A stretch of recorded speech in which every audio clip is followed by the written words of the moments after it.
IIM UPSC tuitions only in Tirumala IAS institute Chaitanyapuri. Call చేసి ఇప్పుడే join అవ్వండి. అక్కడ కాలేజ్లో ఫేర్వెల్ పార్టీ జరుగుతోంది. విద్యార్థులు కేరింతలు, డాన్స్లు, నవ్వులతో సందడిగా ఉంది వాతావరణం అంతా.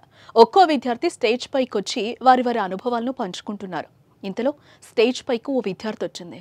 తన ప్రసంగంతో నవ్వుతూ అందరినీ నవ్విస్తూ మాట్లాడుతుంది.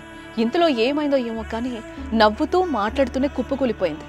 దీంతో ఆనందంగా జరగాల్సిన ఫేర్వెల్ పార్టీలో ఒక్కసారిగా విషాద ఛాయలు అలుముకున్నాయి. ఈ విషాదకర ఘటన మహారాష్ట్రలో జరిగింది.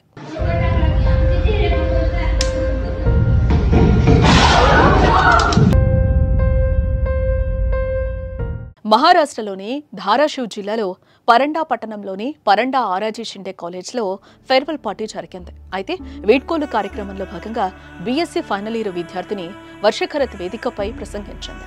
కాలేజ్లో తన అనుభవాలను, స్నేహితులతో గడిపిన జ్ఞాపకాలను చెబుతూ అందరినీ ఉత్సాహపరిచింది. అప్పటి వరకు అందరినీ నవ్విస్తూ ఎంతో యాక్టివ్గా కనిపించిన వర్ష ఒక్కసారిగా కుప్పకూలిపోయింది. దీంతో వెంటనే అప్రమత్తమైన కాలేజ్ సిబ్బంది ఆసుపత్రికి తరలించారు. కానీ అప్పటికే ఆమె మరణించినట్లుగా వైద్యులు తెలిపారు. అయితే వర్షకు 8 ఏళ్ల వయసులో హార్ట్ సర్జరీ అయినట్లుగా తెలుస్తోంది. కానీ ఆ తర్వాత గత 12 ఏళ్లుగా ఆమెకు ఎలాంటి ఆరోగ్య సమస్యలు లేవని కుటుంబ సభ్యులు చెబుతున్నారు. చిన్న వయసులోనే కుమార్తె మరణంతో కుటుంబ సభ్యులు గుండె పగిలేలా ఏడుస్తున్నారు. మరోవైపు తోటి విద్యార్థులు, కాలేజ్ సిబ్బంది తీవ్ర విచారం వ్యక్తం చేస్తున్నారు.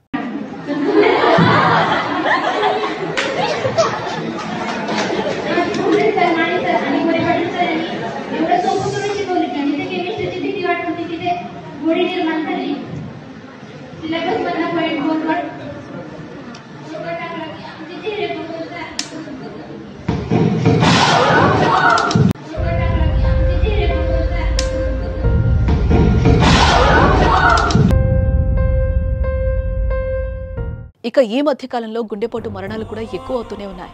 చిన్న పెద్ద ముసలి అనే తేడా లేకుండా గుండెపోటు మరణాలు సంభవిస్తూనే ఉన్నాయి. అప్పటి వరకు మనతో సంతోషంగా ఉన్న వ్యక్తులు క్షణాల్లో కుప్పకూలిపోతున్నారు. తాళి కడుతూ పెళ్లి మండపంపై కుప్పకూలిన వరుడు, కన్యాదానం చేస్తూ తండ్రి మృతి, పెళ్లి భరత్లో డాన్స్ చేస్తూ ఓ యువకుడు దుర్మరణం, క్రికెట్ ఆడుతూ మృతి చెందిన విద్యార్థి, పెళ్లి రోజు సంతోషంగా డాన్స్ చేస్తూ ఆగిన భర్త గుండె, ఇలా రోజు ఏదో గుండెపోటు మరణ వార్త వింటూనే ఉన్నాం, చూస్తూనే ఉన్నాం. తాజాగా ఎంతో బంగారు భవిష్యత్తున్న ఓ విద్యార్థి నవ్వుతూ 10 మంది నవ్విస్తూనే కుప్పకూలిన ఘటన అందరినీ కలిచివేస్తోంది.